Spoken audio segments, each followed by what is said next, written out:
Good evening, everyone. My name is Sue. I am a program assistant here at the Elmhurst Public Library. Just a few things to run through before we do get started. We're using a hybrid format this evening, so we have attendees in person and online. If you are watching from a device, we're going to use the webinar format.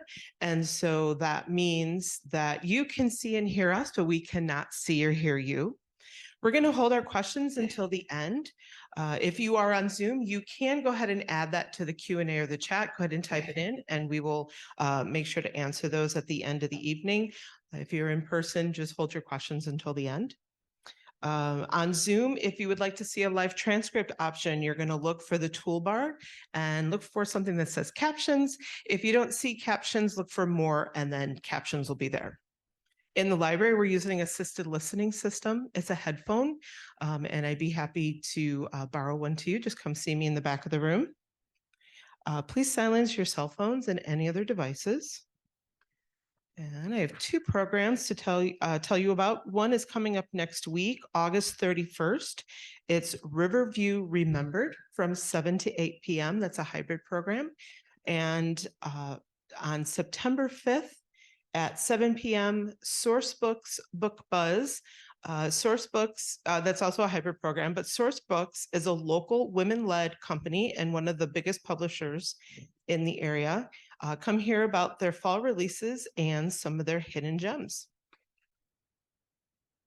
Our presenter this evening is Mike Zanillo. Mike is a climate policy advocate and community outreach coordinator for Citizens Climate Lobby. Mike travels and meets regularly with key congressional and senatorial offices in Washington, D.C. to advise on public climate policy. He is guest contributor to local newspapers and has presented educational sessions on the topic of climate change policy at over 100 clean energy conferences, community groups, churches, schools, and libraries. Mike, a former technology executive, is a graduate of the University of Chicago with a bachelor's degree in economics and has attended graduate level studies with Loyola University and Northern Illinois University. Welcome, Mike. Well, thank you, Sue. Well, good evening, everyone. Just because I know I'm not going to be able to get past it, I can tell you the black and white transition on the slide lined up perfectly when I left my house today, and it's bothering me that it's not doing it here. But hopefully you won't hold that against me. Let me just quickly get right into it. So as Sue introduced me, the organization I'm with is called Citizens Climate Lobby. We're a nonprofit, nonpartisan organization. I don't know, we have like 480 chapters across the US. We have like 6,000 volunteers here in Illinois.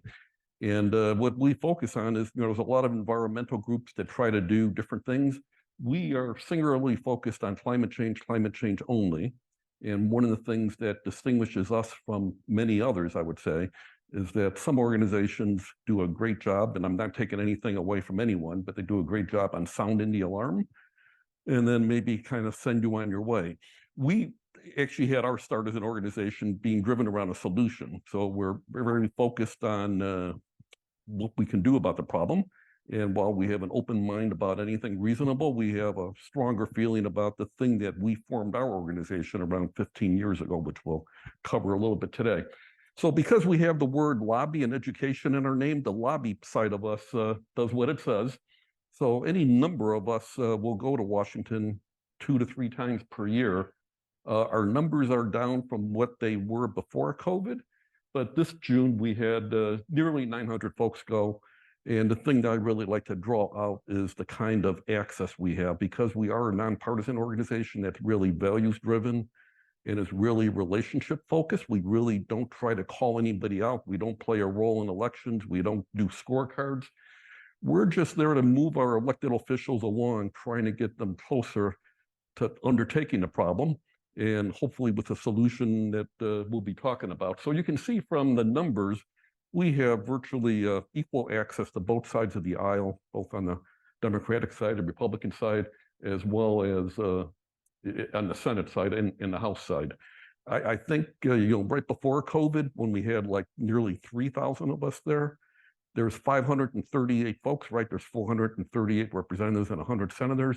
We got to all of them on one day, except for 5 offices that happened to have been on vacation. So unlike a lot of other environmental groups, our voice really is heard across a large cross-section of who's representing us. So from an agenda standpoint, I'm going to go pretty quick here tonight, but we're going to talk a little bit about what are the goals for climate action, because there's a lot of things you can do. We want to really emphasize how much we need to do. And then we're going to talk a little bit about a topic that when I started this, I wasn't able to have, but now we are actually able to talk about a lot of progress that's taken place recently at a federal policy level. And then we'll kind of wrap the two together and see where does that take us, and where do we need to do beyond that, and what's a good way of getting there. So just to kind of start things off, because like I said, I've got a lot of slides, and I know we're kind of time constrained today to be done by 8. I can kind of do several different approaches to this agenda. I can focus on different things, but just by a show of hands, this is a way Yale University does a lot of polling just in terms of where is the American public at on the issue. And you can kind of see, they go from alarmed that folks are convinced there's a problem and they're deeply concerned about what could do about it, to concerned, which is they think it's a problem, but still kind of struggling with what the solution is. Cautious is like, they think there's something going on, but they're not quite sure. Whereas disengaged means, I just don't pay attention to the stuff. I know there's people on both sides of the issue and I just don't care. And then there's the folks that are more doubtful and say, I really hear about a bunch of stuff about human caused climate change, but I don't think it's an issue. And then there's the out and out dismissive that say,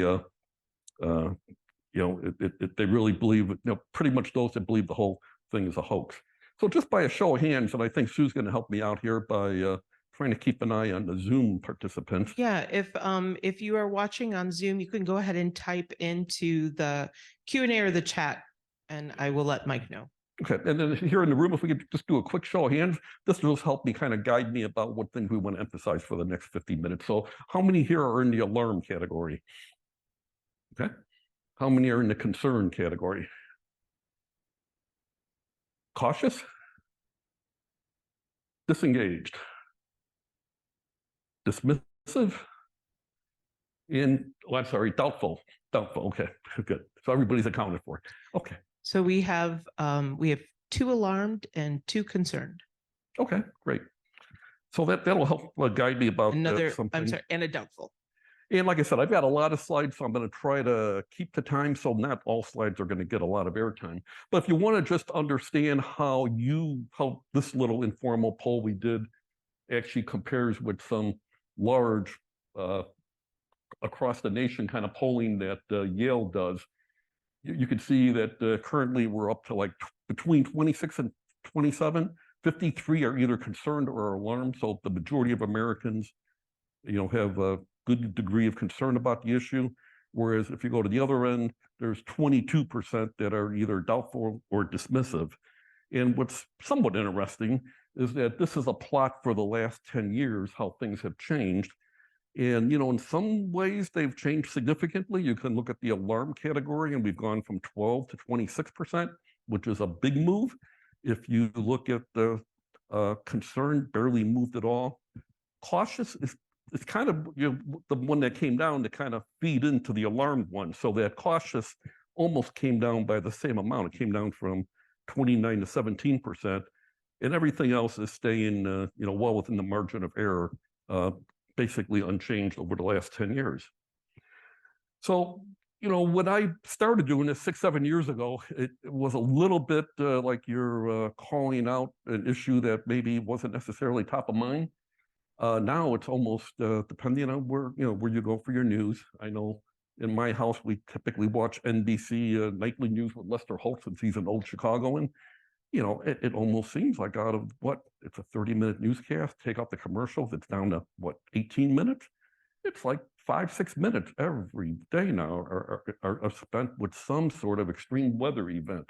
And clearly, depending on your media, this is kind of a cross-section of, a variety of nationwide publications. There's been more and more media coverage about what we're we're seeing every day. We're going to go, one other qualification I should give for the presentation today is that a lot of folks do this and they try to be so technically precise that they will give everything in decimal point precision. And I think that's actually counterproductive. So everything I'm going to say is going to be directionally correct, but I want to kind of generalize. I'd much rather have you remember facts and figures 90 days from now that are more easy to recall rather than get lost in decimal point precision.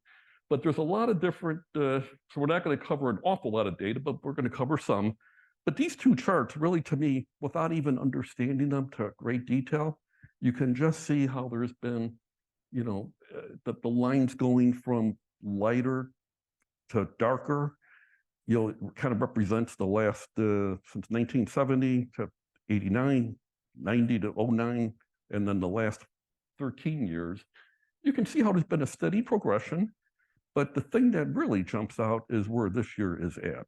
Because in any other plot, you can see how it did kind of follow the trend and maybe it bumped things up a little bit in terms of the climate, global air temperature was a little bit warmer. Maybe the global sea temperature was a little bit warmer. But this year we kind of see these breakout numbers where the plots for this year are far and away breaking outside of the pack and really kind of, I think, telling a story. So we're going to cover things that are all scientifically correct, but we're going to try to reduce it down to some more generalities. So if you come to this presentation, you have no idea what a greenhouse gas is. A greenhouse gas, and the majority of our atmosphere is nitrogen, 20-some% is oxygen, but there's a small percentage of gases in the atmosphere that are labeled a greenhouse gas. And a greenhouse gas is labeled that for one very simple reason. The majority of energy, particularly on a day like today, the energy that we're feeling outside is coming to us from the sun, but is coming to us in the visible light spectrum. A greenhouse gas has a proven characteristic that it allows energy in that portion of the light spectrum to pass unimpeded. But at the end of the day, that strong sun that we're experiencing today hits the top of the roof, hits the top of my car, hits the asphalt that you walked on, and the majority of it in those red arrows wants to reflect back to space, but it wants to reflect back in the infrared portion of the energy spectrum. And that's where a greenhouse gas has a characteristic of being very blocking in that portion of the energy spectrum.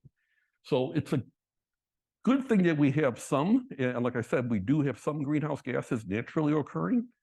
In the case of CO2, we have a crazy small amount, 0.04%. So nowhere close to even 1% of our atmosphere is carbon dioxide. But if we didn't have that 0.04%, on average, the expectation is the Earth would be 60 degrees cooler. So it's a good thing that we've got that small amount of CO2, because that's what makes the majority of the surface habitable on the Earth. But so that basically tells me two things. It tells me, one, that it's a very potent greenhouse gas. And then secondly, because it's there in such a minute quantity, it kind of alerts me that maybe it's subject to manipulation, right? If it's there 0.04%, maybe it is subject to human action, human interaction, and can be influenced, which is exactly what the problem that we're having is.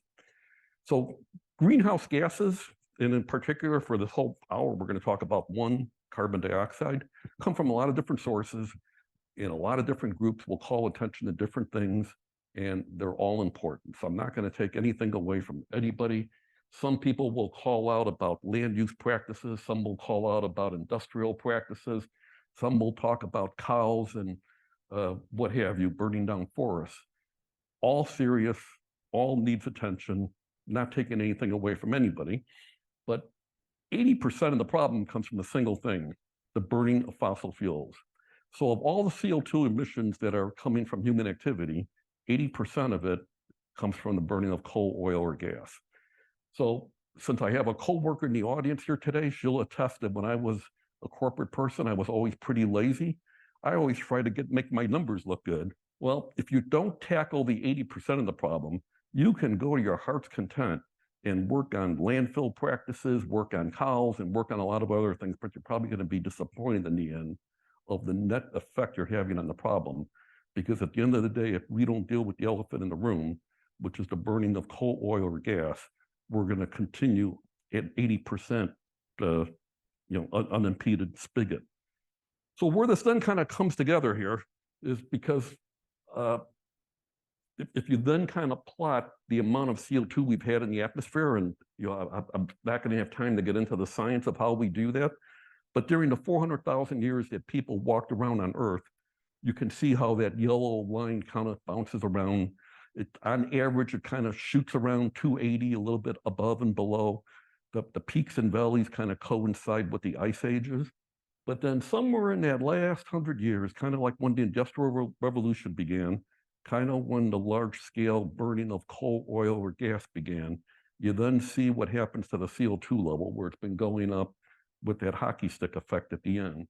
So at the end of the day, from what used to be that average around 280 and was like, as low as 315, middle of last century, we're now at 424. And I've been doing this presentation for 6 years, and I've had to change the number every year for the last 6 years by tacking 1 or 2 onto that every year.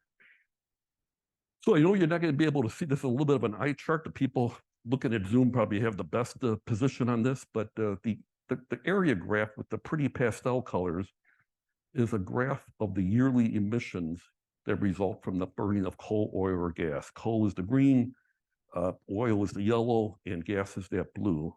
And you can see how for many, many years, this chart kind of starts at 1880, depending on when you consider the Industrial Revolution beginning.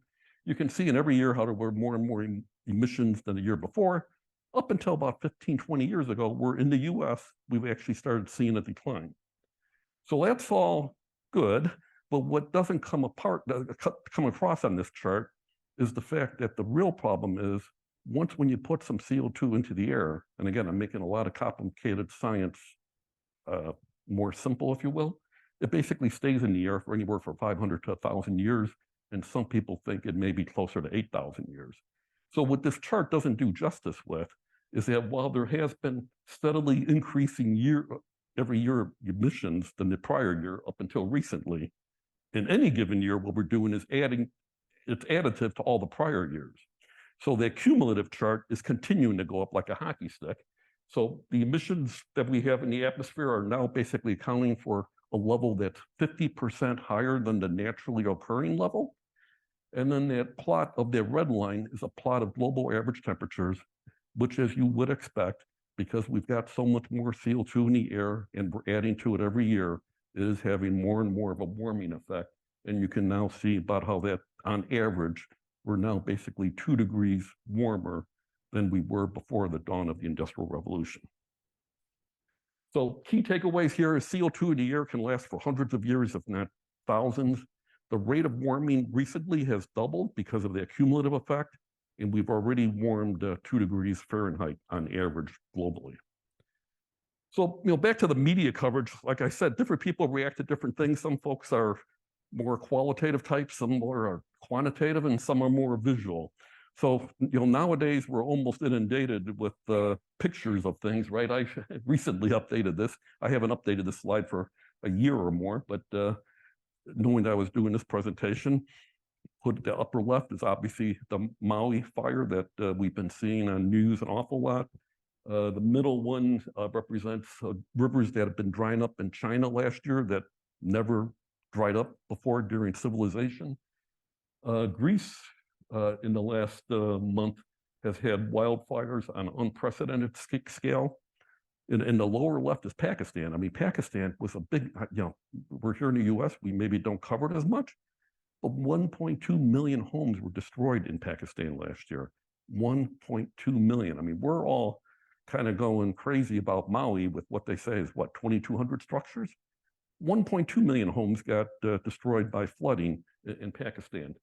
I went to New York to visit my son, and the day after I left, that's that picture from New York in all orange, when the smoke that we had back in June was an issue.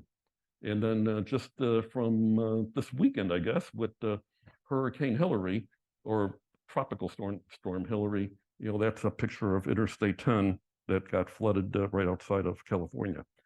So I'm going to go through a couple slides quicker. I think we're kind of getting a feel for what the impacts have been of climate change, but we're now at a point where, on average, the average global temperature is going up about 1/3 of a degree every decade.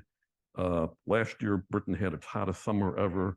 New Zealand had its 3rd warmest winter in a row. I'm not going to read through all this stuff. I'm sure you've already scanned through this. Last year, we were all talking about the mega drought was the worst in 1,200 years, even though then going into last winter, California had among their biggest snowfalls ever. And now because of the tropical storm effects, some folks are saying that at least in the California portion of the West, the mega drought may be coming to an end. So I said, as an organization, we're focused on solutions, and believe it or not, we're actually an optimistic organization. And one of the reasons we're optimistic, but on the other hand, it's a very key point that I want to emphasize, is that we're still in that magical window of opportunity where we still can do something about the problem. And the reason, so it's a good news, bad news thing. Bad news is we have a problem. Good news is we're in that window of opportunity where we can do something about it. But the thing that scares the scientists and really drives a lot of what I'm going to be talking about what do we need to do and to what extent, is driven by the concern of what will happen if we go beyond 2.7 degrees of warming. So we're already pretty far down that runway, right? I talked in earlier slides how we've already experienced 2 degrees of warming. But what the scientists would tell you causes them to lose sleep at night is that if we go beyond 2.7, we're going to unleash some things that we can't put the genie back in the bottle. So for example, up in the north, there's the boreal forest and tundra that basically is frozen organic material that is frozen. But obviously the Arctic is warming just like, well, in fact, it's actually warming 4 times the pace of at the equator. So the Arctic region has actually already encountered 8 degrees of warming. And the fear is that when you start to thaw some of that frozen stuff results in the release of methane. And methane is a greenhouse gas that's 47 times more potent than carbon dioxide. And when you get to that level of warming, you can cut if you had magic dust and stopped all the global emissions the following day, when that thing starts melting, it's going to continue to melt. And those emissions are going to continue to contribute more warming. So we're in that window of opportunity that if we can get our arms around the problem now, limit the warming to be no more than 2.7, many of these things, and there's even been a lot of press now about the changing of ocean currents, which is a whole interesting story in its own regard. But those kinds of things, once they happen, are virtually impossible to undo, regardless of what we do with emissions going forward. So, again, a lot of people react to different things. So this is a plot on the left-hand side of all the states and what their average summer temperature is. And as you would kind of expect, LA and Texas are at the top. Maine is at the bottom. This is only for the contiguous 48 states. Illinois is kind of in the middle. But then if you look at the projections of where we're going to be by the end of the century, you can see how we're basically going to be moving as a blob up. Everybody kind of generally stays where they are in relation to each other. But you then see Texas actually goes that line that cuts across, basically is going to end the century with a climate that we've always equated with Saudi Arabia. People like Illinois will be on a line that equates, I know you can't read that in the back of the room, with India. So what we've been accustomed to, a climate that we've always associated with India in the 20th century, is kind of the projections of where Illinois may be in the next 70 some years. Again, a lot of words on this slide. I'm not going to kind of go through them, but where we are now, our average temperature here in Illinois has already gone up 1 or 2 degrees, but our nighttime temperatures have gone up 3 to 6. Why? Because it's at night that you get that irradiational cooling. Remember what I said about the difference between the visible light spectrum and the infrared light spectrum? All that cooling you get, and the reason you get such cold nights during the winter is when you have a cloudless sky, because all that energy can bounce off of the Earth. Well, because of the CO2 level, That's why we're experiencing 3 times the warming at night than during the day. And all this kind of coincides with where the science would tell us of what to expect. So we know about the more extreme rain events. And, well, that's an interesting one that I'll spend a minute on, because it's kind of a paradox, right? How can we have droughts and extreme weather events? Well, it's, again, the science is kind of simple. When you come out of a shower, what do? You grab a hair dryer that blows hot air. Why? Because hot air holds more moisture. On average, for each degree warmer the air is, it can hold 4% more humidity. So warmer air can obviously suck more water out of the ground, causing a drought, or out of the ocean. But in the end, warmer air holds more moisture than cooler air. But inevitably, that cold front comes by. When the cold front comes by, it brings out more moisture. So that's why it's totally, as paradoxical as it sounds, you can have more extreme droughts at the same time you're having more extreme rain events, totally with what you would expect based on where the science tells us. So again, I'm not going to I'm sure by now maybe some of you have read the slides, but by the end of the century, the predictions are that we're actually going to have an increase in winter precipitation. It's going to be getting warmer, but the air is going to be holding more moisture. So that's why I know there's one senator who very famously made a snowball and came into Congress and threw it at somebody else and said, there is no such thing as climate change. Well, when you actually go through the math and understand what's happening, it's totally expecting that you might actually have more snow, which is absolutely consistent with global warming. So, there's the crazy weather events, and that's all what we've talked about, and, the pictures and the data kind of tells us. That's not actually what concerns me. What concerns me is all the stuff below the surface. And what I mean by that, we'll cover that in a couple slides. One other, because I'm going to encourage you to really, if you're interested in that topic, because like I said, I've been doing this for a while, and a lot of people will come up to me and they'll challenge me and they'll tap me on the shoulder and they'll say, well, yeah, I don't really think everything you said is true. And I go, well, who did you get your data from? And 9 times out of 10, it's somebody on Facebook or it's somebody on Twitter. So I would encourage you to really check out some sources that are verifiably credible. And one of them is NOAA and NASA. So NOAA actually has a slide like this, I think, for the last 20 years, where they actually call out each of the billion-dollar weather events that we've experienced. Because I know, like I said, I've been doing this for 6.5 years. It's kind of a blur now. I mean, you lose track of the wildfires and the names of the hurricanes and the whatever. But when you go through this is a slide for 22, and you just remember everything that we had going on, right? Hurricane Ian, but we also had Hurricane Nicole, Hurricane Fiona, damage of Puerto Rico. We had the Western wildfires last year rather than what we're having this year. So this is a very, very good chart to just kind of show what have been all the billion-dollar weather events. But over on the left-hand side, you probably can't read it. And the larger point I want to make here is not dealing with the problem is pretty darn costly. So this is a chart of weather events that have had more than $1 billion worth of damage. Since 1980, if you go to the site, you'll see the 341 weather disasters we've had, over $1 billion, that have now added up to $2.47 trillion.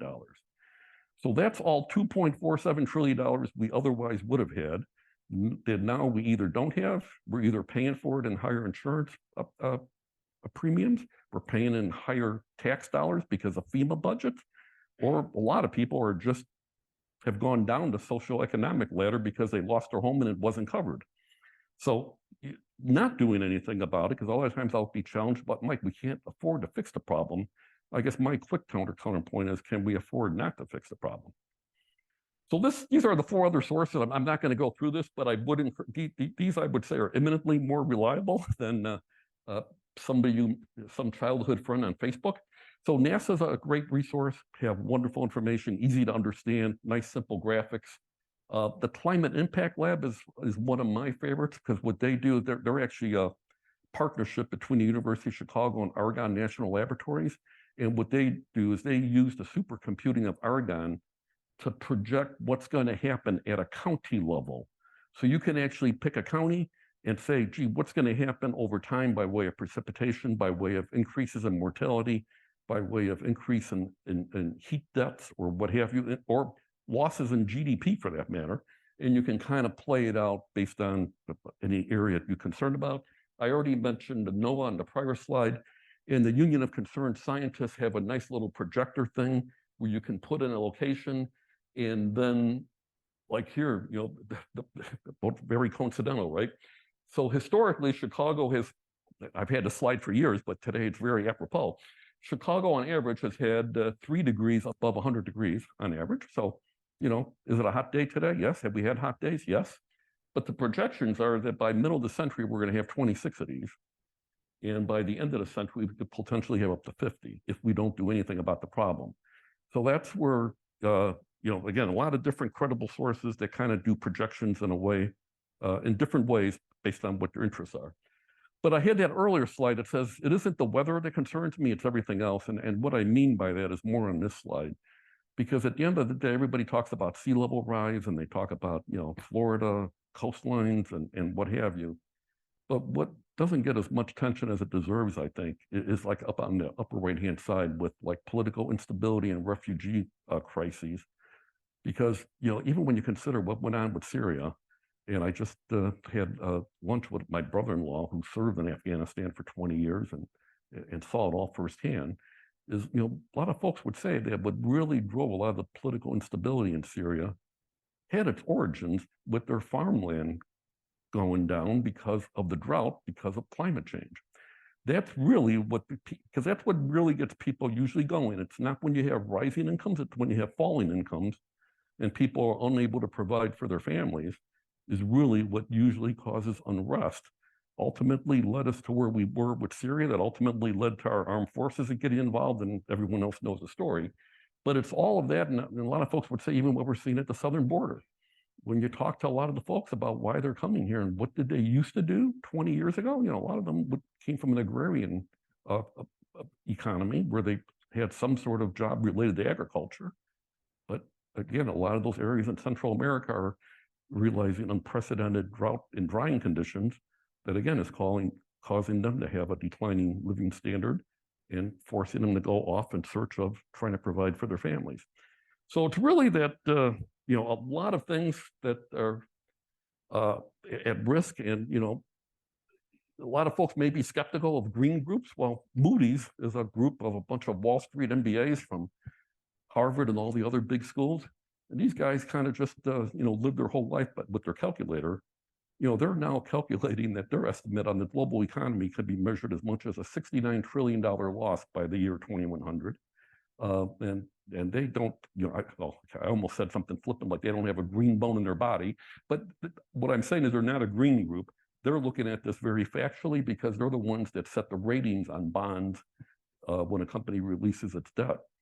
Likewise, actuaries, who are the ones behind the scenes that determine what you and I pay for homeowners insurance, you know, they now have rated climate change the biggest mover and their biggest factor in changing risk profiles when they calculate how much we should pay in premiums. So this is kind of a transition point in the presentation, because from this point, we're going to kind of go from the causes and impacts and talk more about what we can do. But in terms of what we need to do is really kind of represented on this slide. So if you look at that bucket kind of represents the man-made CO2 that we put into the atmosphere. And, you know, ever since the start of the Industrial Revolution, we've started adding this greenhouse gas in addition to the low level that should be there, and made that level go up and up and started filling up that bucket. Well, we know it's just a math problem, right? About how much warming we can experience based on how much CO2 we put into the air. So we now know we've already, you know, experienced 2 degrees of warming. We now know how much more we can put in before we hit that threshold of 2.7. So that's what forms what a lot of folks refer to as a carbon budget, which kind of represents how much more can we afford to put in to the air before we get to that point that scares scientists of 2.7. So we obviously can't turn the spigot off overnight. And that's where you hear a lot of these goal lines that politicians talk about. So a lot of the guidance is we really need to start now in a big way. And it would be really good if we can get to 50% reduction by 2030. We've already chopped down 17%. So it's not like we haven't done anything, but we need to get to 50 by 2030. And then ultimately we need to get to 100% by 2050. If we keep to those goals, you basically bring that bucket up right to the top and don't exceed it. So, I talked on that one slide about some progress that has been done recently. These next 4 slides have a lot of words to them, so I'm just going to kind of talk to them, and you don't even need to bother to read them.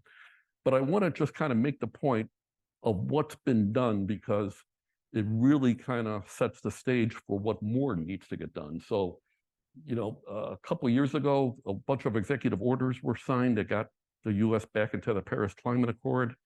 Some things to begin to tail back on fossil fuel pipelines. And then the federal government has set a goal of being carbon neutral for its operation by 2050. The infrastructure bill that got passed about a year and a half ago even has an awful lot of funding for good things related to climate change, helping to fund transportation, electrification, charging and refueling, a lot of public transit investment, energy infrastructure, and what have you.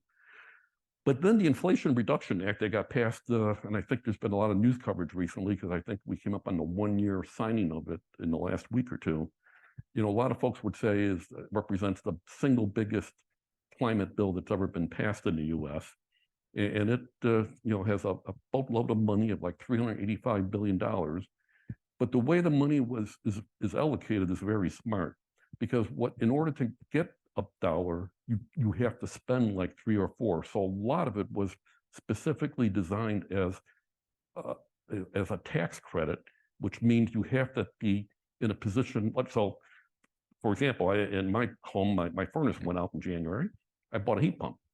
If you buy a heat pump now, it's actually covered by a tax credit. So when I file my taxes next year, I'll get $1,500 off of it. So it's a way of multiplying. So that $1,500 is somewhere in the $385 billion that you see on the slide here, but other people have to spend money down this clean energy journey that we're on. And that's where they say you really are going to get a much bigger bang for your buck than the $385 billion. So an awful lot of money for Green Bank, for you probably read through a lot of the slides by now. And then, as a last kind of slide, it also had something that we find very interesting, I put a box around, which is a methane fee. Because we're talking primarily about CO2. And CO2, as I said, is 80% of the CO2 emissions is from fossil fuels. But for each pound for pound, methane is 47 times more damaging to greenhouse for global warming than a CO2. So it's a much near-term bigger impact. But unlike CO2 that can last in the atmosphere for hundreds of years, methane usually breaks down within 10 years. So while you have a methane problem or release, you're going to pay a big price, 47 times worse than the CO2. But on the other hand, most of it will break down in the atmosphere naturally within 10 years. So, it's a more severe problem, but a more time-limited problem. And in the legislation, they now, for the first time, have put a fee that if you are in the business of releasing that gas that has that effect, you now need to pay, because what is it? It's basically pollution fee. You now need to pay a fee because other people are going to pay a price for what's the damage that results from that global warming that results from it. One last slide, and then we're going to kind of move on from policies of the past, is, like I said, that the infrastructure, that the Inflation Reduction Act has an awful lot of components to it. There's an awful lot of components that your community leaders may or may not be aware of. Things like electrifying your school buses, things like putting solar panels on your village hall. So I would encourage you, because a lot of the fear is that this money has been allocated, but it's all time limited, and that individual organizations won't apply for their grant. It's only dispersed if you apply for a grant. So if you're concerned about this issue, I would highly encourage you to get closer to some of this stuff and ultimately raise your voice with your park districts, your school districts, your village leadership, and say, hey, are we as a community applying for our fair share of grant money to do our part of the transition to clean energy? So the Bears are in football season, so I've been waiting for that for a while, so I use that as a way of telling this story. So if you kind of look at the 100 yards, that kind of represents where we need to go on our carbon reduction journey, right? We need to go ultimately to 100% reduction. If you remember that area chart, we've already experienced a 17% reduction. So the ball is currently on the 17-yard line. So from where we used to be back in 2005, we have already reduced emissions from CO2 about 17%. And we've had a bunch of past policies that have been put in place with mileage standards and what have you. And a lot of folks would say that those policies are going to get us to the 27% line. And then we had that Inflation Reduction Act, the CHIPS Act, and the infrastructure bill. Those three bills are now all purported to contribute another 13% reduction. So the good news is it's continuing to move us down the line. And the projections are that if we do everything we can to wring every benefit out of those policies, we should be at a 40% reduction by 2030. Now, if you hold me honest, you'll call out an earlier slide where I said we should get to 50% by 2030. So it doesn't quite get us there. But then obviously, if you're playing football and you're on the 40-yard line, you still realize that you're 60 yards away from getting a touchdown, right? And if you know how our Bears are, it's usually the red zone near the opponents are the toughest. And a lot of folks would say it's exactly what our experience is going to be here, is that we still have a very long way to go. And a lot of folks would anticipate that the hardest emission reductions, in fact, have yet to come. So the key takeaway here is, we've got through regulations and incentives, we've really started the transition. We're maybe 40% of the way there, but more is needed, a lot more is needed. So to kind of begin to set the stage for what I'm going to end with here in 20 minutes or so is really the policy actions that I obviously have an opinion are beneficial. That if you agree with what I'm saying, I would ultimately, have the ask of you using your voice with your elected officials to kind of say, hey, why aren't we doing this stuff? And, the time is probably right now to start thinking about these next steps. It's great that we've done the things we've done in the past, but the clock is ticking and we have a lot further to go. So with that Inflation Reduction Act that I talked about, it calls for a boatload of incentives that is going to unleash all sorts of clean energy. I mean, I personally like my road trips. Took a road through Texas last year, and I was just astonished.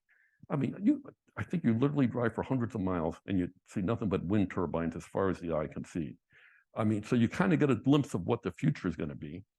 But the unfortunate thing is, despite the incentives that we have and the push that we have to unleash a lot of clean energy, it's all constrained because unlike a coal plant where you can put a coal plant next to a city, not maybe a good idea, but something we did a lot, you cannot, the majority of where we have opportunities for clean energy is far removed from where we need the power. And that's where it becomes very important to also think about how am I going to get the power from where it is to where it's needed. And that's really the current push that we're, as an organization, we made that when we went to Washington is really where we're calling a lot of attention, because the fear is because of the long timelines that it takes to build a power line, we may only get 20% of the benefit from the Inflation Reduction Act than what we otherwise would have. So transmission is critical because solar and wind projects are set to explode, and they are exploding. But that, people don't deploy these things until they have a customer, and you can't have a customer until you can get the power from where it's produced to where it's used. And that's where this transmission line and the associated permitting is a really big issue. So, permitting is kind of what you would expect it to be. It's an official authorization to build something. Permits typically, one of the problems is how many governmental levels are involved in it. That in order to get that permit, you usually have federal permits, state permits, county permits, local municipality permits, and every entity gets to have a voice in what they think should be done, whether it should go or whether it shouldn't go, and where it should go. So all that permitting, the slide kind of says, can take up to 15 years to actually get all the approvals in place. So that's one of the things that we're now calling attention to. And we've got, I've got a whole presentation on it that I'm not going to go through today, but it actually talks about the important aspects of reform. And the good news is, no matter where you are in Congress, on which side of the aisle, there is very much unanimous consensus that something needs to be done by permitting. And it's really much more, it's not an issue of like pushing folks to do something. It's really just coalescing around a given set of principles. So everybody, both in the Senate and in the House, on the Republican side, on the Democratic side, all kind of say it's important to me and my constituents to solve this problem. So I think there's something going to be done. It's just a matter of rallying around one way of doing it. The larger issue that's really going to get us down that goal line to that remaining 60%, I would say, is when you start thinking about how are we going to get there, that's where we as an organization, this is kind of what we rallied around when we formed 15 years ago, is that we pretty much thought about it, and we cannot really take regulations seriously. Because, I mean, regulations, the emissions of CO2 are so endemic to so many aspects of our economy, your head would spin about trying to figure out how to write so many regulations to stop it. And the bigger problem with the regulation is it requires an act to be passed by Congress. And the minute you come up with an idea for an act, what happens? All the lobbyists swing into play. And we're not talking about the 900 of us that are volunteers that do it on our own nickel. I'm talking about the lobbyists that get paid, $800 an hour. And what do? They try and get the act watered down. And they try to create a whole bunch of loopholes. And then maybe that watered down thing will get passed. And then what happens after that? The folks that are still encumbered by it, they'll run into court. And it can be into court easily 10, 15 years before it gets to the Supreme Court. So from a regulatory standpoint, I cannot imagine that enough regulation would get passed in a timely fashion, and even with a Supreme Court that may be less inclined than ever to hold these up. So I would think, regulations, we just kind of take it off the table and say we can't imagine a way of getting there. So we're really kind of focused on a carbon pollution fee, because at the end of the day, if you remember from some of the earlier slides, I hope I made a point that climate change today has a real dollar cost. And I've always worked for companies that need to produce financial statements. They need to produce balance sheets of what they have and what they owe, income statements of what they made and what they lost. But all this money, the $2.3 trillion in the US alone, is damage that someone else paid for that doesn't show up on any of the financial reports of any of the fossil fuel companies, right? I mean, it's really a lack of accountability that you don't have integrity in those financial statements because the true cost of those products isn't being represented. So we would argue that having a carbon pollution fee is very fair just from restoring a certain amount of accountability, that I want that product to have an accurate cost, because right now that cost of that product appears artificially low because a lot of the cost associated with it is being paid by other people. You and me on our tax dollars, on our insurance premiums, people that had their homes burnt down in Maui and aren't going to get insurance coverage. So to us, making something more expensive and making invariably it aligns interests, right? Because every business and every consumer is always interested in their bottom line. And if the price of something is going up, you are naturally inclined to move away from it. So to me, rather than trying to regulate our way there, if you simply make the price more accurately, if you make the product more accurately reflect its true price, you really have alignment of motivations. So we are proposing and have proposed for some time a carbon pollution fee and dividend. So basically you put a carbon tax when you take the stuff out of the ground, because I know the emissions that are going to result and I know the damage it's going to cause. But for all that money that's collected, immediately return it to households 100% as a dividend. We simply want that product to reflect more. We don't want the government to grow because they have more income sources. We don't want the government to be picking winners or losers. We simply want to make the products that are causing damage reflect the cost of that damage and take that collected fee and return it as a dividend to Americans. So, this kind of a policy, which I'm not going to have a lot of time to go into any kind of great detail, but, we would argue it levels the playing field because right now renewables appear artificially less competitive than their fossil fuels because they're not encumbered with the damage they do. But right now, the damage of the fossil fuels isn't reflected in their price. So to me, this really, rather than incentivizing renewables, you're simply making the fossil fuel stuff more accurately show its true cost. We think it's fair and transparent. This gets the government out of the business of picking winners or losers. Every company has to go do their thing to say, how am I going to create a clean energy product to replace a fossil fuel product? And the marketplace will decide who wins and who loses.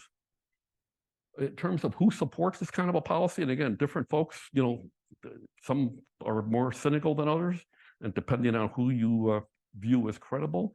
But this kind of a policy has gotten an awful lot of support from organizations such as the World Bank, United Nations, the World Resources Institute, which is a great organization. I would encourage you to look at what all the things they do, and the International Monetary Fund.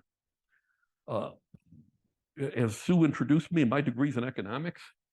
I can't think of anything where 3,600 economists have ever agreed on anything before, but 3,600 economists have signed on that this kind of a policy is the most economy, job-friendly way they know of to deal with the climate crisis. And they all signed on to this. And then you probably can't read it, but it's also been signed by four former Federal Reserve chairs, 27 Nobel Prize laureates. The statistic I like to really call out is the 15 former Council of Economic Advisors, because 8 of them were Republican and 7 of them were Democrat. So it just goes to show you how this kind of a policy really does have an awful lot of bipartisan structure to it and really should have a lot of bipartisan appeal. I'm going to go through these slides. I mean, there's a lot of benefits that if I had more time, but I'm realizing that we're down to less than 10 minutes. But it would drive the development of clean energy in a way that we don't, we let the market drive it rather than the government picking winners or losers. As I said, the reason economists rally around this is because regulations usually are highly inefficient and do a lot of sometimes damage to the economy. By letting the market pick it is a way of making it very affordable and probably the most affordable by far of any option we have. Because we're not taking money out of the economy, we're basically recycling it immediately back into the economy. It actually has the effect of creating jobs, keeping the economy strong without impacting it. And we're going to talk a lot more about the business support that this has. Related to this, though, and one other, and I know I'm throwing a lot of different concepts there, and these are all different federal policy concepts that are actively being talked about. Because if you were to go to Washington now and maybe ask your elected officials what are they hearing about climate, they probably tell you 2 things. One, permitting. The other is border carbon adjustment. So a border carbon adjustment is where, the easiest way is to just go through a couple slides here. A border carbon adjustment is an extra charge that when you bring in a product from another country that made that product in such a way that it created more CO2 emissions, we should penalize that because our companies here in the US probably have had to abide by a lot more EPA regulations that avoided those emissions. So we want to level the playing field that if we're bringing that product in that didn't have the burden of those regulations, why don't we make them pay a fee for the increased emissions that they result? Because whether we put a ton of CO2 into the air from Phoenix or Beijing, it has the same effect on us here in the US. So a CBAM basically is a carbon pollution fee on imported products reflective of the increased emissions because that country did not produce it as cleanly as we could have. I know there's no way you're going to be able to read this chart, but this is a chart of different industrial products. And the easy way to just think about this chart is anywhere you see a red box, and going across the columns is all of our major trading partners, Brazil, Canada, Russia, China, EU, Mexico, and India. And wherever you see a red box, that number reflects the increased emissions that that country has when it makes that industrial good. In some cases, again, I know you can't read this far in the back of the room, but some of these numbers are like 4 or 5 times X. So this, really reflects the way we're really doing ourselves a disservice by importing products from countries that are, willy-nilly are damaging our climate and not having them have any kind of repercussions. So the EU now is starting a border carbon adjustment for things coming into their country, into their countries that have not been, that they haven't had a border carbon adjustment to them. And American companies, when we import into them, if we can't prove how our emissions are lower than them, our companies are gonna need to start to pay that fee. So this border carbon adjustment is already coming. Canada's already implemented it. 23 countries in the EU have already implemented it. And that's where now a lot of light bulbs are going on both sides of the aisle in the US. And it's interesting from a bipartisan standpoint, because some of the staunchest conservatives now are now basically, I think they moved away from the point that whenever they heard the word climate, they said, boy, that must be damaging to the economy and must be damaging the jobs, to the point of saying, well, wait a minute. We really are one of the cleanest producing countries on earth. Why don't we compete on climate? So if you know who Kevin Cramer is, he's the Republican from North Dakota, perhaps the staunchest conservative there is. He's now saying we have the opportunity to counter Putin's playbook with a bold initiative consistent with European priorities. It would cut greenhouse gas emissions, increase energy security, and reduce Russia's power. Likewise, Bill Cassidy, a Republican from Louisiana, is calling about how it would help our workers, help American industry, and incentivize them to do it right. So I think a lot of light bulbs are going on about how maybe we shouldn't shy away from climate. We should think about how to use climate for our own economic advantage. So the one bill that's now bouncing around in the Senate and actually was a significant topic when we were in Washington in June is the Prove It Act, which got introduced on the Senate side, which basically is going to be the first stepping stone by having us count the amount of emissions in 22 categories of products so that we now can compare ours to our trading partners in a way that's fair and consistent with US interests, I would say. So, kind of in a way of wrapping up, because we're just at 8, I would just say that in the 6 years I've been doing this, it's been a sea change. US Chamber of Commerce, which I would have said would have been in that denial category 7 years ago, has done a complete 180 now. They are now among the staunchest supporters of climate action, and in fact, are calling for a carbon fee and dividend policy. The Business Roundtable, I've always had the benefit of working for a couple of America's largest companies like McDonald's and Motorola. They've been a member of the Business Roundtable. They're now calling for a carbon fee and dividend kind of policy. And lo and behold, even the American Petroleum Institute, because I think they're fearful of some regulatory approaches that might be very hard and onerous to deal with, they're even calling for a carbon fee and dividend as the one that's most consistent with their objectives. So if we were to do these things, and we've had universities kind of crunch the numbers for us, that if you were to put in a carbon pollution tax along with a border carbon adjustment, you can actually get to 95% plus reduction, which is a hair's breadth of where we need to get to by 2050, with just a 5% remainder to kind of get our head around. And obviously where this is going is really, one other little statistic I should have said earlier, about 80% of the problem is the burning of coal, oil, and gas. It's pretty much 50-50 split between the energy sector and the transportation sector. And, certainly one of the ways of doing it is to electrify everything. And that's how come you see the pushes nowadays for rooftop solar, for heat pumps, which are, I'll give you a personal testimony on that, induction cooktops, LED lighting, heat pumps, and electric vehicles. So those are all consistent because we need to get fossil fuels out of our homes. So the key takeaway is that a carbon pollution pricing with a dividend builds on the momentum we have. Like I said earlier, that we're at 17% reduction, heading to 27, 40% with the Inflation Reduction Act. This can get us all the way to 95%. This is just a recap of some of the things I said earlier. The other things that we as an organization kind of focus on are healthy forests, electrification, and I've already talked a lot about permitting reform. And what I'll do by way of wrap up is to say what we do as an organization is represented on this chart, where we do, reach out, use media, both formal and social media. We talk to our community leaders, which if you're so inclined, I would highly encourage you to call your elected officials in Washington.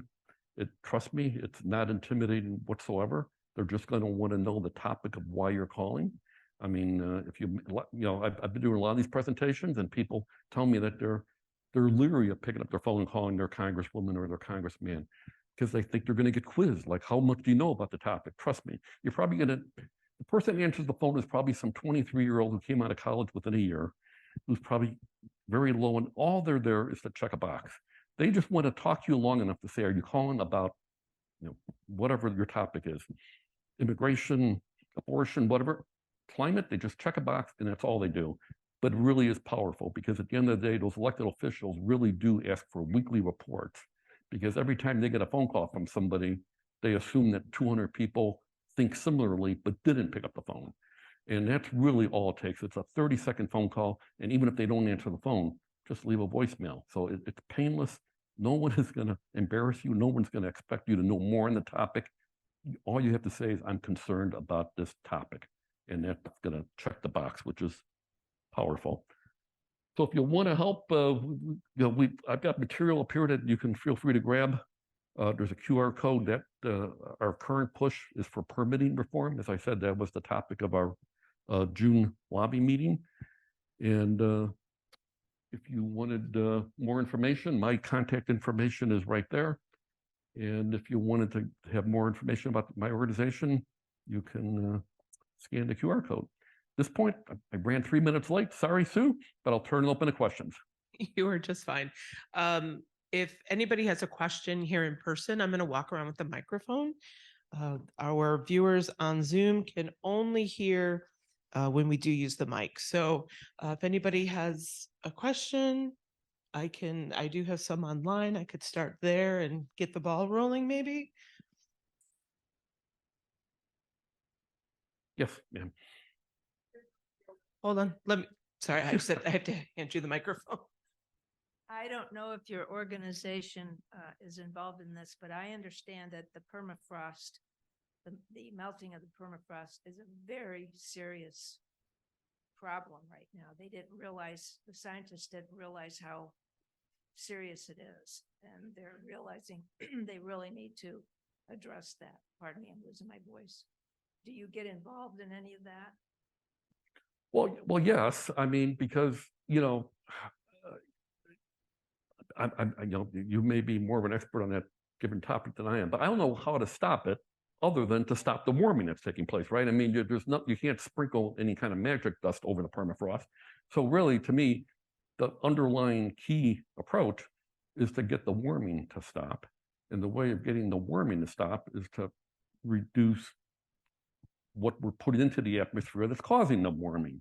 So, I would say I would say we're involved in that solution if you buy into that, because really, that melting, along with a lot of other things, melting of ice caps and what have you, all has got a common thread in warming temperatures, because, and I could get into the science separately, but the poles are actually warming at a rate 4 times faster than the equator.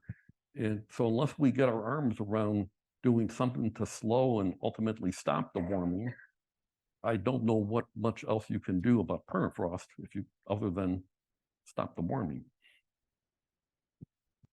The 6 categories that you talked about at the beginning, the concerned, alarmed, is there any polling data that shows how those employed in mass media fall into those categories?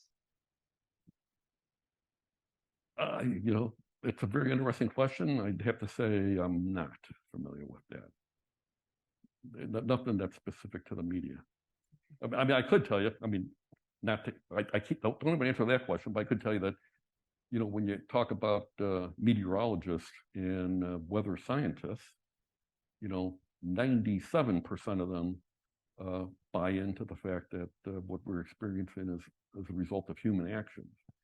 So there has been a lot of polling done of atmospheric scientists and people that are, you know, credentialed and have degrees in it, not just people that write a book on it. And so if you have a degree and you're recognized by your peers, that kind of polling is 97% buying into the that they are, you know, they don't talk in terms of belief, they talk in terms of consensus.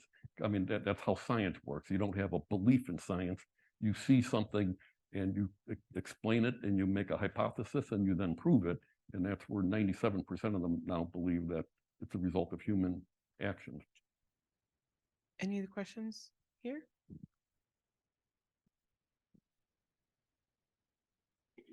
So just being a regular person, what can we do besides doing that? I mean, you talked about methane gas. I know they tried to start something here in Elmhurst where you had one garbage can for your food, so it doesn't get caught, which causes methane gas.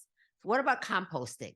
Does that work, or does that add to? I compost, but I don't know if is it really. Am I really helping anything? Oh, yeah. I mean, again, you know, I'm obviously focused on the 80%, but you're absolutely right. All these other things are serious in their own regard. Composting, you know, and the degradation of organic material, which is what food is, when it decomposes anaerobically, like it's not given access to oxygen, is what releases methane. So that's where throwing food waste in a landfill is bad. Composting, where it continues to enjoy access to oxygen, doesn't create methane. So that's good.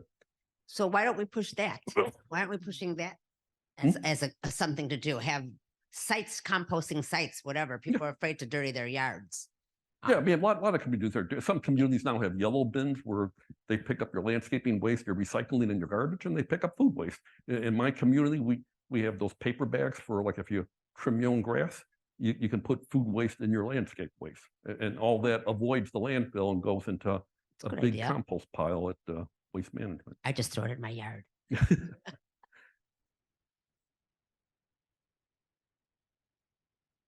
Okay. I gotta say, so when you started with that, the 6 different classifications, I was the one person that was on that far right-hand side there. And now I can say I am alarmed, okay? After hearing this, I am very afraid of what you're talking about doing, okay? A lot of the data that was shown is pretty much routine, you know, it's regurgitated a lot, you know. There was a good book I just finished reading not too long ago, Climate of Extremes, talking about climate denialism and what have you. So the dates that you used in showing the increases from the 1970s, when we started to use, you know, satellites to actually, you know, monitor everything. If you go back, though, in the historical records, you know, before that, they used the sailing logs from Russian captains going up into the Arctic, you know, Circle and stuff like that, and they monitored the expansion and the contraction of Arctic ice, you know, based on whether or not they could actually get through. And going back hundreds and hundreds of years. And these things are cyclical, okay? They're talking about all of the, you know, billions of dollars of damages. Well, everything costs more, and a lot of people are building their multi-million-dollar mansions on the coasts, and those are the ones that get hit by the hurricanes. And so, of course, you're going to see, you know, greater losses and what have you. That's not necessarily addressing the actual, you know, issues per se. When we talk about the forest fires in California, okay, and now we just did have the rains, and their aquifers have filled, and they are technically out of the drought, okay, and that is a cyclical, you know, kind of a thing that happens with El Nino and La Nina, okay. But it's a 7-year cycle, and so when you get 6, 7 years, on average 7 years, it goes longer and shorter and what have you, whatever. I do not believe that the carbon is the issue that we should be addressing. I think that in 2030 or whatever, even after applying all this stuff, we're still going to have the same problems. And when you went and showed the pictures of Hawaii, okay, Hawaii, read the papers. Everybody said that they were telling you that this is going to happen at some point in time, or another. And it was the utilities' fault for not, keeping up with their, maintenance and all this kind of stuff or whatever.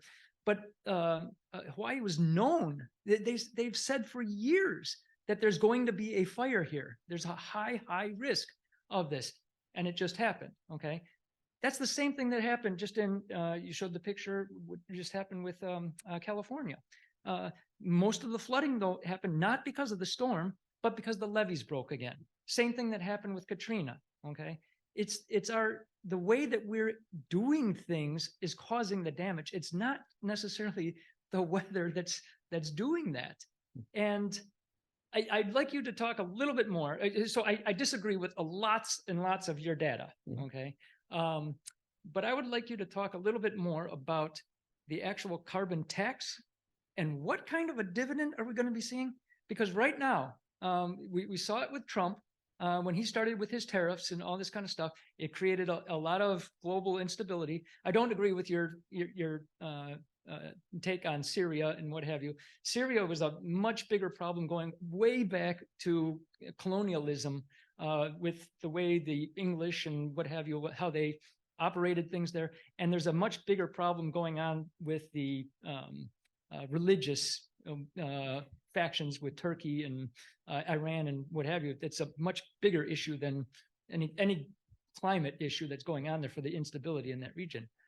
But we look at what's happening in China right now as we are pulling out all of our funding and all the businesses are decreasing investment in China.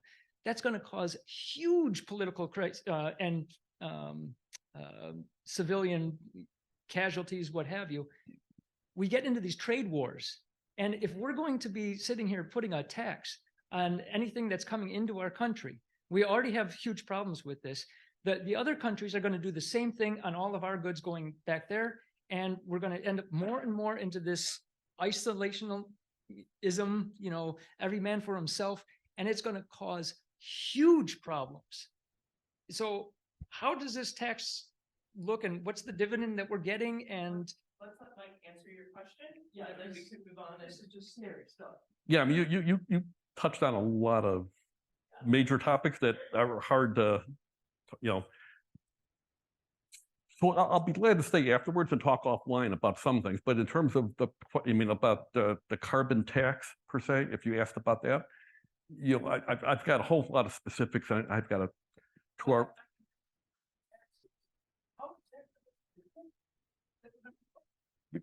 Because the way it would work, it would start with $15 per ton of emissions when you take it out of coal, oil, or gas, and then it goes up by $10 or $15 per year. I have a profile. I actually have it down to the community level of how much the dividend would then be, because it gets distributed across all households, equal shares for every adult and half a share for children under 18. It actually does a peak. So because there's a profile, right? Because the fee's going up every year, the dividend increases, and then it tails off because you ultimately have had the effect of reducing the fossil fuels. But to answer your question, at its peak, I think it's $2,874 per year is what. Well, when you factor in that 2874 and you look at it on a per centile basis, 61% of the lowest income families, households, actually get as much back in the dividend or a tad more than what they're going to be paying in higher taxes. So, I mean, you raise a very good concern, but I've got the data I can show you in a presentation where it's literally laid down in the tenth, the lowest tenth, the next tenth, the next tenth of how it works between higher prices and the dividend offset, which, like I said, 61% of the lowest income households are actually fully protected. Okay, I'm going to move on to the next question. You guys can you can continue this afterwards. What other countries have made the fastest progress with carbon emission reduction? I mean, just emission reductions, not carbon pricing. Well, I mean, a lot. So, I don't have a lot of those data points memorized.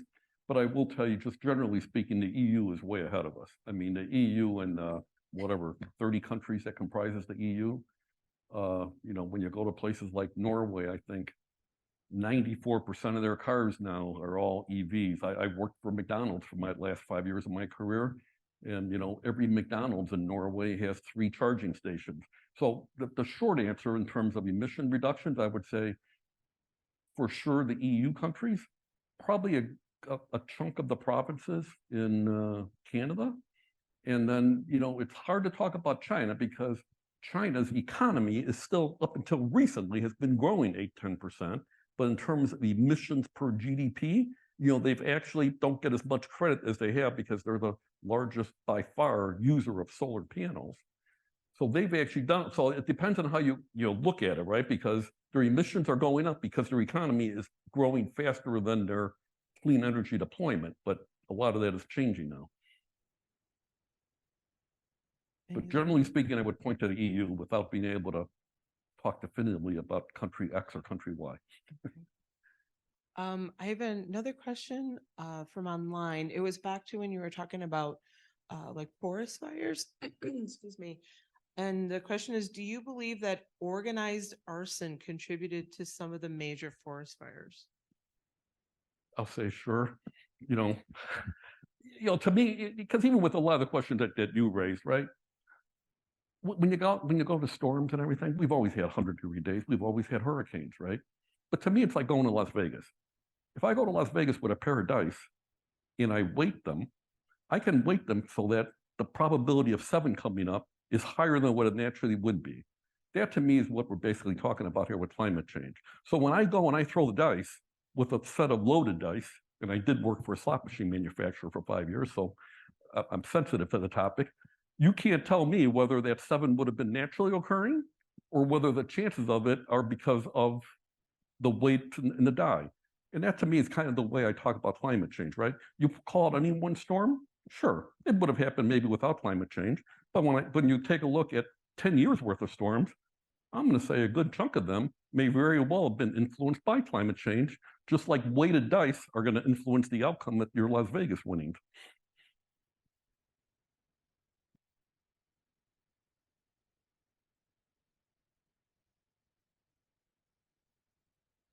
Okay, I don't know if you have the answer for this or not, but when you talk about the increased amount of carbon in the atmosphere that thickens the atmosphere, okay? If the atmosphere is actually getting thicker, all right? I'm not sure I ever said thicker, but go ahead. I believe you did, but I mean, some other people have said this in their scientific journals and what have you. This doesn't seem to make a lot of sense to me though, because you should be then seeing an increase in barometric pressure, and we're not seeing that. Yeah, I've never heard the thickness thing in my life. Okay. And I try to stay, I've been reading religiously every morning for 7 years, and that's never even crossed my radar. So I can't speak to it. Never heard of it. I have one more question from online, and then we'll take another one here if anybody has one in person. I don't know if you would have any knowledge of this, but do you know why the fires in Eastern Canada have been worse this year? Does that have anything to do with?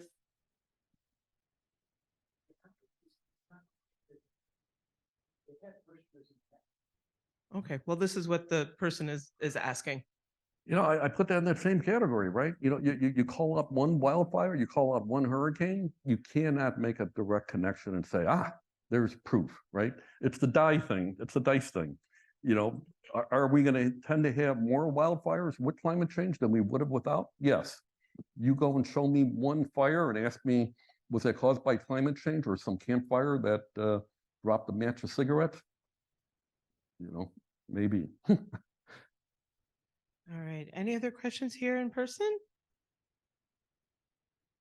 No. All right. Well, thank you. Thank you so much, Mike. Thank you, sir. And thank you, everyone. Have a good night. This program is being recorded, and you will be receiving an email with a link to the YouTube video if there was something that you wanted to watch again or share with somebody else. And there is material here on the Yes. topic if anybody wants to come and grab it. Great. Which is really the same material as the folks at home can get to through the QR codes. Okay. Excellent. All right. Thank you, everybody. Have a good night. Thank you.